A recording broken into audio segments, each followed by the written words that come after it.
So hello guys, this is Makina Adventure TV. So may nakituturo sa inyo ngayon na mga secret features ng ating masasakyan na hindi rin namamalayan na meron palang silbi. Kagaya po nito, kung mapapansin nakatanggal po yung ating cowl panel.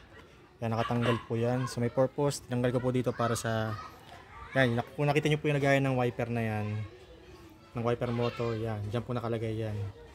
Okay, so ba't ko po tinanggal? Kasi ang complaint po nito, pag ito po, lumakas po yung ulan, bumabasa po doon sa loob ng passenger side. So ito yung basa, papakita ko po sa inyo.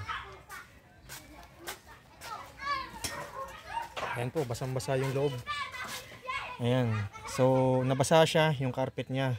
So dito dumadaan sa ilalim, tsaka dito yung tubig. So ano bang problema pagka ganun, no? Ituturo ko po to sa inyo. So mga kamakina, dito po sa dalawang gilid ng ating cowl side, yan, dito, tsaka dun sa isang dulo, meron po yan drainage dito na maliit. Makita nyo po. Ayan, yung butas po na to. Yan, drainage po yan mga kamakina. Pati sa kabila po meron, papakita ko po. Ito po yung kabilang side. Yan, yan po yung daanan ng tubig. So nangyayari po kasi pagka minsan malakas ang ulan, bakit nababasa yung loob ng passenger side. So kasi nangyayari pa, napupuno po itong cowl na to pagkabarado po yun ng mga dahon, mga lupa. Yan. So kaya ginawa natin ngayon, nilinis po natin. No? So pagka napuno po kasi yan, itong cowl na yan, napuno po yan ng tubig, papasok po yan dito sa aircon vent natin, dito po. Ayan, papasok po yan dyan. Kaya pansin niyo po, basa po siya, no? Ayan, dyan po dadaan yung tubig, tapos tutulog po sa passenger side sa may carpet. Kaya nilinis ko po yung mga passages na yan ng tubig. Ito po yung pinaka-alulod ng inyong mga sasakyan kapag umuulan, okay? So, ginawa ko, nilinis ko na po yan. So, okay na po yan. Titignan nyo po. Testing po natin. Meron akong tubig dito. Yan. Tignan nyo po mangyayari. Pag napuno po kasi ang tubig yan, yan, dapat nauubos yan. Ito yung bumabagsak doon sa baba. Yan dito. Yan.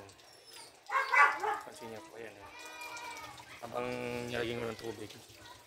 Kahit gano'ng kalakas pa ang ulan na yan, no, dapat nauubos po yan.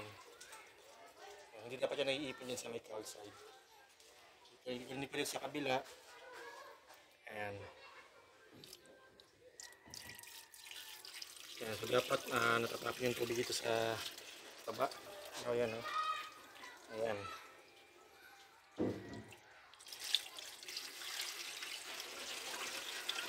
Yan, so sa mga car owner natin dyan, no, baka nakakaligtaan yung i-check po yung part na yan na maaaring maging cause para maging mabasa yung loob ng ating mga sasakyan. So dapat nilinis din po natin yan regularly, especially po ngayon, tag-ulan na, malapit ang magtag-ulan. Although mainit pa naman yung panahon, pero madalas na umulan ngayon. So check po natin yan para hindi po maipon yung tubig dyan, hindi pumasok sa loob ng passenger side yung tubig, or pwede rin pumasok sa kabilang side, pero usually dyan sa passenger dumadaan po yan kasi nandito po yung aircon vent. Ayan, so pwede pa po yan makapag-cause ng short circuit sa mga wiring sa dashboard. Kaya maganda, iwasan na po natin hanggat maaga, i-maintain na po natin, i-check po natin. Okay, so ayun, meron ko natutunan sa video ko na to. This is Makina Adventure. God bless you all.